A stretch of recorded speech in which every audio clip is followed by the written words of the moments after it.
फुलंब्री येथे नगरपंचायतीच्या निवडणुकीसाठी 20 डिसेंबरला मतदान झाले। त्यापूर्वी भारत माता मतदान केंद्रासमोर अंधश्रद्धेतून कथित जादूटोण्याचा प्रकार समोर आला होता। याचा थेट परिणाम निवडणूक निकालावर होऊन जादूटोण्यामुळेच आपला पराभव झाल्याचा आरोप शिवसेनेचे प्रभाग क्रमांक 9 चे उमेदवार अमित वाहुद यांनी केला असून जादूटोण्यातून पराभव झाल्याने संबंधितांवर गुन्हा दाखल करावा अशी तक्रार अमित वाहुद यांनी फुलंब्री पोलिसात केली असून महाराष्ट्र अंधश्रद्धा निर्मूलन व जादूटोणा विरोधी कायद्या अंतर्गत संबंधितांवर गुन्हा नोंद करण्याची मागणी त्यांनी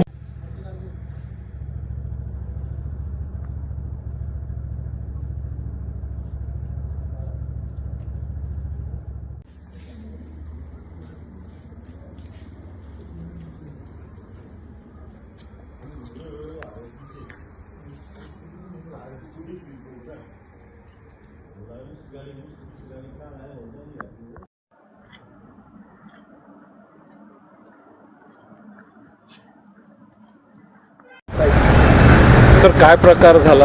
आपण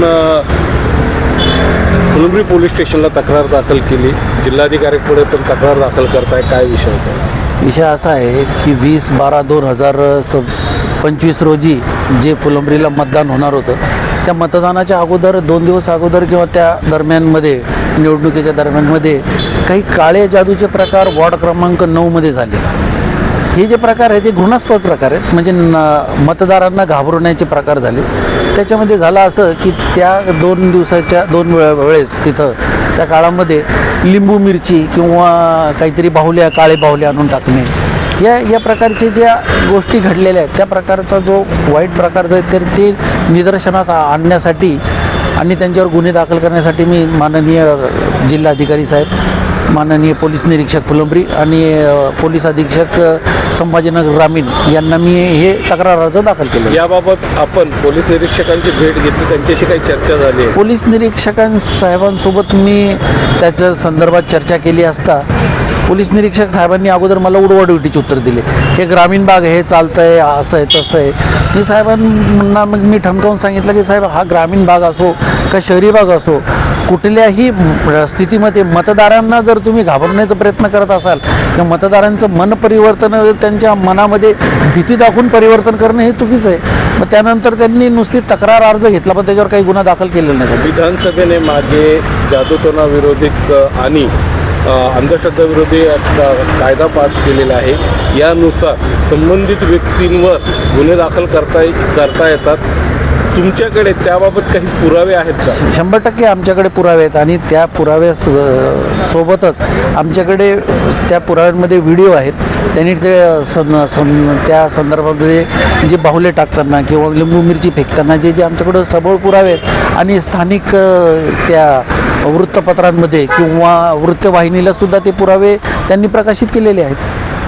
मग एवढे पुरावे दिल्यानंतर सुद्धा पोलीस अधीक्षक, पोलीस निरीक्षक यामध्ये लक्ष घालत नाही असं वाटतंय का? पोलीस निरीक्षक राजकीय दबावाला बळी पडतात? निश्चितच पोलीस अधीक्षक साहेबांपेक्षा पोलीस निरीक्षक हे निष्क्रिय आहेत फुलंब्रीचे।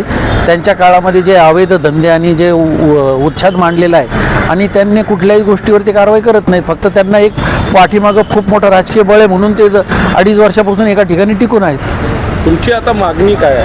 आमची मागणी हीच आहे की सदरील जे व्यक्तींवर जे दिसत आहेत व्यक्ती त्यांच्यावर गुन्हे दाखल करणे, सध्या निर्मूलन 2013 कायदा किंवा 2025 अमेंडमेंट जे झालेली आहे त्याच्यावर गुन्हे दाखल करण्यात यावे।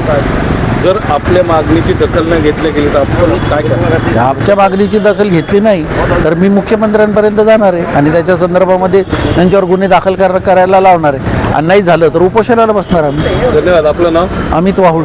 आपण 9 नंबरमधून आपला संबंध काय? 9 नंबर फुलंब्री नगरपंचायत 9 नंबरमधून मी उमेदवार होतो संदर्भात।